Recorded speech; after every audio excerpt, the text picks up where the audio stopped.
ይቅርታ ምህረት ማድረግ ነው። ይቅርታ መርሳት ነው። ይቅርታ በሰው ልጆች መካከል ባለው መስተጋብር ውስጥ በግለሰቦች መካከል፣ በቡድኖች መካከል፣ በሀገር መካከል ያላስፈላጊ የሆኑ ምናልባትም በጥቃቅን ስህተቶች ቅራኔዎች ሲፈጠሩ እነዛ ቅራኔዎች ከሚያስከትሉ ችግሮች ለመታደግ ሲባል እርስ በርስ የሚደረጉ ምህረቶች ናቸው ይቅርታ የሚባሉት።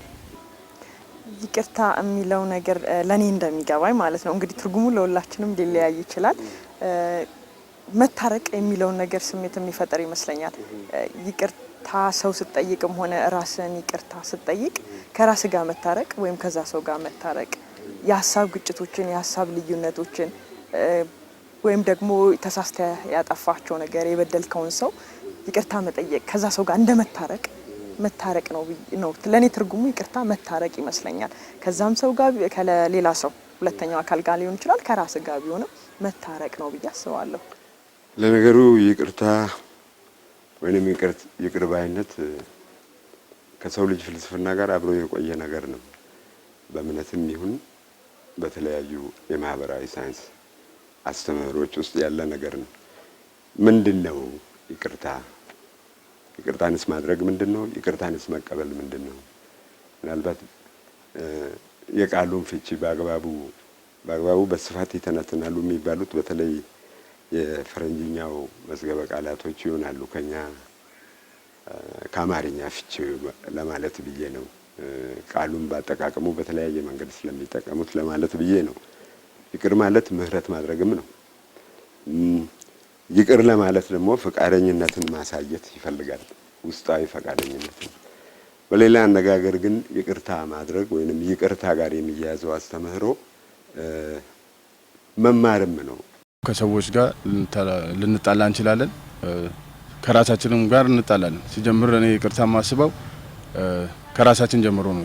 ሰው ራሱን ይቅር ካላለ ከራሱ ጋር የተጣላ ሰው ከሰው ጋር አይስማማም ሲጀምር። ስለዚህ ሰው መጀመሪያ ራሱን ይቅርታ መጠየቅ ሲጀምር ሰላማዊ የሆነ ጉዞ እንደገና ከማህበራዊ ኑሮት ጋር ያለው መስተጋብር ሰላም ይፈጥራል እና በዚህ ሂደት ላይ ከሰዎች ጋርም ስንቃረን ልክኛ ራሳችን ይቅርታ እንደምንለው ለሰዎችም ያንን እድል መስጠት አለብን። እኛም ስንበድል ልክ የጸጸት ስሜት ሲሰማን በአካልም ይሁን በስልክም ይሁን በድያለሁ ይቅርታ ብለን ያንን ነገር መለማመድ መቻል አለብን። ምክንያቱም ሰው ሆኖ ሰውን የማይበድል የለም፣ እንጨት ሆኖ የማይጨስ የለምና በዚህ የህይወት መስተጋብር ውስጥ ይሄ ነገር እንዳለ ሆኖ ምክንያቱም ይቅርታ ማለቱ ለራስ ሰላም ይሰጣል።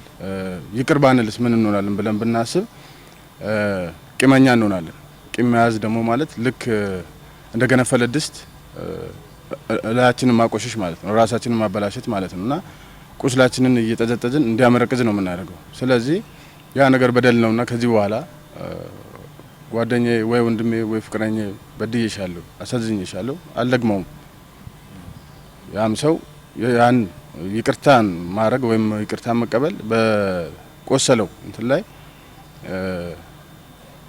የሚያድስ ወይም ደግሞ መድኃኒት የሚሆን የፈውስ ቅባት እንደማፍሰስ ነው የሚሆነውና ሰላማዊ የሆነ ግንኙነት ለመፍጠር ይረዳል። መጀመሪያ ከቃሉ ስንነሳ መተው ማለት ነው። የነበረውን የተበላሸውን ነገር ወደ ቀድሞ ሁኔታ እንዲመለስ ሜቢ ያስቀየመን ሰው በማወቅም ይሁን ባለማወቅ ሊሆን ይችላል፣ ስህተት ሊፈጠር ይችላል። ያንን ነገር መተው ማለት ነው ይቅርታ ማድረግ ማለት ነው። ይቅር ባይነት ሰው ነው ይቅር የሚለው ይቅር የሚተወው ሰው ማለት ነው ይቅር ባይ የሚባለው።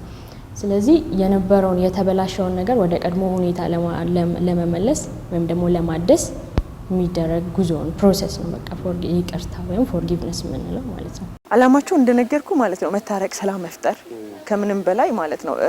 አእምሮ ውስጥ የሚያስጨንቅ ነገር ማናችንም ሰላም እናጣለን ከሰው ጋር ስንጣላ፣ ከሰው ጋር ስንጫጋጨቅ ወይም ሰው አስቀይመን መስሎ ከተሰማን ማለት ነው። እንኳን በእኛ ጥፋት ሆኖ በዛ ሰው ጥፋት ራሱ ማለት ነው መቀየም ተፈጥሮ ከሆነ በጣም እንጨነቃለን እና ያን የመጨናነቅ ስሜት ሰላም የመፍጠሪያ ስሜት ነው ብዬ ነው ማስበው አላማው። አንተ ዛሬ በምድር የበደለህን ይቅር እንደምትለው አንተንም እኔ ይቅር እልሃለሁ ነው የእግዚአብሔር ቃል የሚለው። ይሄ ዓላማው ነው። በዚህ ዓላማ ደግሞ መጠቀም ያለባቸው ብዙዎች ናቸው። ትልቁና ዋነኛ ዓላማው በሰው ልጆች ግንኙነት መካከል ሰላም ማስፈን ነው፣ መቻቻልን ማስፈን ነው። የጋራ የሚባሉ ጥቅሞችን አብሮ ለማስኬድ ይቻል ዘንድና የወደፊት ህይወት ብሩህ ይሆን ዘንድ እነዚህን ሰላሞች በሰዎች መካከል በህዝቦች መካከል ማስፈን መቻል ነው ትልቁ ዓላማ። ሌላኛው ዓላማ እርስ በርስ መማማሪያ ነው። ይሄ ይቅር የምንባባለው ዋነኛው መሰረቱ ማንም ሰው ሆኖ ስለመፈጠሩ ብቻ ስህተት ይሰራል። ኃይል አለው ይቅርታ ትላለች ፕሮፌሰር ጁዲት ኦርሎፍ። ኃይል ያለው ነገር ነው። ዋይ ሪቬንጅ የምንለው በቀል ምንም አይሰራም። ይቅርታ ግን ኃይል አለው ትላለች። ኃይልን እንግዲህ በእውቀት ውሰደው፣ በጉልበትም ውሰደው፣ በተለየ ትርጉሙም ውሰደው እና ይሄንን ኃይል እንዴት ነው የምንጠቀመው? ስሜትህ ተጎድቷል፣ የተበደልከው ነገር ሊኖር ይችላል። ኢሞሽንህ አይደል? ይሄ ስሜትህ ነው አይደል? እያንዳንዱን ስሜትህን ቅድም እንዳልኩት ግለጸው መጀመሪያ ከእርቅም ከይቅርታም በፊት የሚባለው ለዚህ ነው። እንዳይቀር ነው እኮ ውስጥ እንግዲህ ቦታው ይወስናል። አስፈላጊ ይቅርታ የምንጠይቅበት ሁኔታ አስፈላጊ የሚሆንበት ጊዜ አለ። በሁለቱም ባለሙያዊም በመንፈሳዊ ህይወት ብንሄድ ይቅርታ መጠየቅ ወሳኝ ነገር ነው። ይቅርታ አስፈላጊ ነው፣ ለህይወታችን አንዱ አካል ነው። ከራስ ጋር ሰላም ለመፍጠር ከሰዎች ጋር ሰላም ለመፍጠር ይቅር መባባል አለብህ። ስለዚህ አመዛኙ ይቅርታ አስፈላጊ ነገር ነው ብዬ አምናለሁ። ይቅር ባይነት ወይም ደግሞ ይቅርታ በብዙ መልኩ ልናየው እንችላለን። ማለት ብዙ ጠቀሜታዎች አሉት። ከግል ጤንነት ብንነሳ እንኳን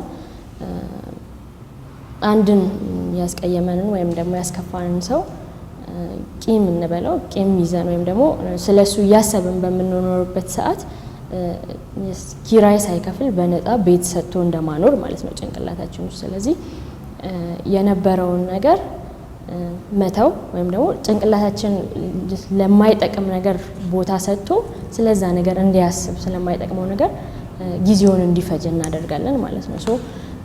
መጠቀም በምንችልበት ጊዜያችን ሌላ ነገር የማይጠቅም ነገር እያደረገን እናቃጥላለን ወይም እናበላሻለን። ስለዚህ ከግል እንትን አንጻር ራሱ ጠቀሜታ አለው ይቅር ባይነት ማለት ንጹህ ህሊና የሚባለውን ነገር እንዲኖረን ያደርጋል። ከማህበረሰብ ከማህበራዊ መስተጋብራችን አንጻርም ስናየው ብዙ ጠቀሜታዎች አሉት። ሰላማዊ የሆነ ኑሮ ሲጀመር ፐርሰናል የሆነ ጤንነት አንድ ሰው ጤናማ ሲሆን ነው ማህበረሰቡ ጤናማ የሚሆነው። ስለዚህ አንድ ሰው ይቅር ብሎ የሚኖር ከሆነ ማህበረሰቡም ጤነኛ ነው ብለን ልንፈርጅ እንችላለን ወይም ጀጅ ልናደርግ እንችላለን ማለት ነው። ስለዚህ ከማህበራዊ መስተጋብራችን አንጻርም ብዙ ፋይዳዎች አሉት ማለት ነው። እኔ በሁለት ነገሮች ላይ ነው እዚህ ጋር መከራከሪያ ማስቀመጥ የምፈልገው። አንድ ሰው አንድን ነገር ሲሰራ፣ አንድ ቡድን አንድን ነገር ሲሰራ፣ አንድ ሀገርም ሊሆን ይችላል አንድን ነገር ሲሰራ ጥፋቱን ያጠፋው ያ ሰው ያ ቡድን ያ አገር ይቅር ይለኛል ብሎ ሆን ብሎ ከሆነ ይቅርታ ብዙ የሚያስፈልግ አይመስለኝም። ነገር ግን ያ ሰው ያ ቡድን ወይም ያ አገር ያንን ስህተት የሰራው የተሻለ ነገር እፈጥራለሁ ብሎ ኢንኬዝ ያ ነገር ተፈጥሮ ከሆነ ግን ይቅር ቢባል ምንም አይደለም። የይቅርታ አስፈላጊነቱ መምጣት ያለበት በዚህ ሰዓት ነው። ይቅርታ አንድ ነገር ሲደረግ ግለሰቡ ላይ አታተኩረው፣ አክቱ ላይ ነው፣ በተደረገው ኦፌንስ ላይ ነው ማተኮር ያለብን። በበደል ድርጊቱ ላይ ማለት ነው። ድርጊቱ ላይ ከሆነ ድርጊቱ ያስከሰለው ቁስል አለ። ያንን ቁስል በይቅርታ መሻር ማለት ነው። ለኔ ያለው ትርጉማ ቁስልህ መሻሩን ነው መቀበል ያለብህ ማየትም ያለብህ።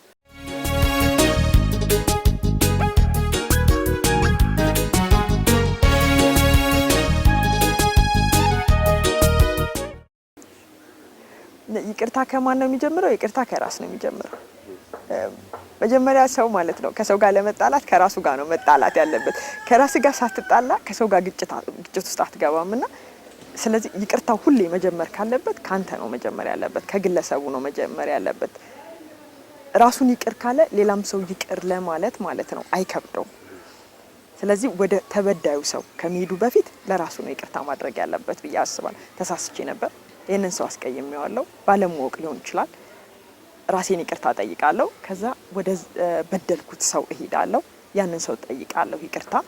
ከዛ ደግሞ ያን ድርጊት በማድረጌ ምናልባት ማለት ነው የበደልኩትን ሰው በአካባቢው ያለውንም አጠቃላይ ሁኔታ አበላሽቼ ሊሆን ይችላል። ብዙ ሰዎችንም ሳላውቅ ጎድቼ ሊሆን ይችላል። ስለዚህ በእኔ ድርጊት ማለት ነው የተጎዱ ሰዎችን ሁሉ ይቅርታ መጠየቅ አለብኝ ብዬ አምናለሁ። ይቅርታ በግንኙነቶች መካከል ይፈጠራል። እኔ ውስጥ ያለው አስተሳሰብ አንተ ውስጥ ላይኖር ይችላል። አንተ ውስጥ ያለው ነገር እኔ ውስጥ ላይኖር ይችላል። ይሄ በሚሆንበት ሰዓት ለግንኙነቱ የበለጠ መዳበር ይመች ዘንድ ይህንን ድንበር የሚሰብረው ትልቁ መሳሪያ ይቅርታ ነው። ያን ጊዜ ያንን ይቅርታ እንደ ቅድመ ሁኔታ መደራደሪያ ማስቀመጥ አለብን። ይህ መሆን የሚችለው መቼ ነው? አጠፋህ የተባለው ወይም ደግሞ ግለሰቡ አጠፋው ብሎ ካሰበ አንደኛ ይቅርታ ራሱ መጠየቅ መቻል አለበት። ይቅርታ ሰጪውም ደግሞ ይቅርታን መቀበል መቻል አለበት። ሪያን ሆምስ የሚባል ፕሮፌሰር አለ። እሱ በይቅርታ ላይ የሚያስተምረው ነገር 4 ኤሌመንቶች 4 ዋና ዋና ጉዳዮች አሉት ይላል። አንደኛው ኤክስፕሬስ ዘ ኢሞሽን ነው የሚለው። ስሜትህን የተጎዳህበትን ነገር መጀመሪያ በውል ግለጸው፣ አታስቀረው ማለት ነው። ውስጥ ሲያምህ የነበረ ነገር ነው። እንዲህ አድርገኸኝ ትለለ አይቅር፣ ሙሉ በሙሉ ተናገረው። አንዱ እርምጃ ወደ ይቅርታ ለመድረስ። ሁለተኛው ለምን ይሄ እንደተደረገ ግለጽ። ለምን ይሄ እንደተደረገ እንዲህ ነው እንግዲህ ጎበዝ የሆንኩት ብለህ በደልህን የደረሰብህን ነገር ምትገልጽ መሆን አለበት። ሶስተኛው ይቅርታው የሚደረግ ከሆነ ሪቢውልድ ሴፍቲ ነው የሚለው ሳይኮሎጂ። ሁለተኛ ተጎጂ እንዳትሆን የሚያደርግህን መሰረት ቢኢት ማህበራዊ ህይወት፣ ቢኢት የግል ህይወት፣ ቢኢት የፍቅር ግንኙነት ከይቅርታ በኋላ መመስረት አለበት። ስለዚህ ምን ይደረግ? ሌት ኢት ጎ፣ ይቅርበል። የመዘግየት የመፍጠን ጉዳይ በእርግጥም ችግር ይፈጥራል። እንዳልኩ ለምሳሌ በእኔና ባንተ መካከል ያለው ግንኙነት ዛሬ ተከስቶ ከሆነ የዛሬ 20 ዓመት ከሆነ ይቅርታ የምትጠይቀኝ ለ20 ዓመት ግንኙነታችን ሻክሯል ማለት ነው። ለ20 ዓመት በመሀላችን ትልቅ ድንበር ተከሰተ ማለት ነው። ይሄ በጣም አደጋ አለው። በሰው ልጆች መካከል ይሄ መሆን የለበትም።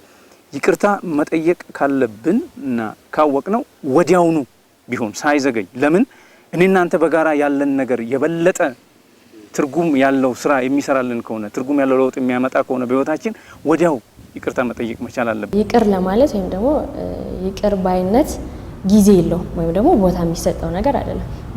ከዚህ ሰዓት ጀምረን ይቅር ማለት አለብን፣ ከዚህ ሰዓት ጀምረን ይቅር ማለት የለብንም ብለን የምንለው ነገር አይደለም።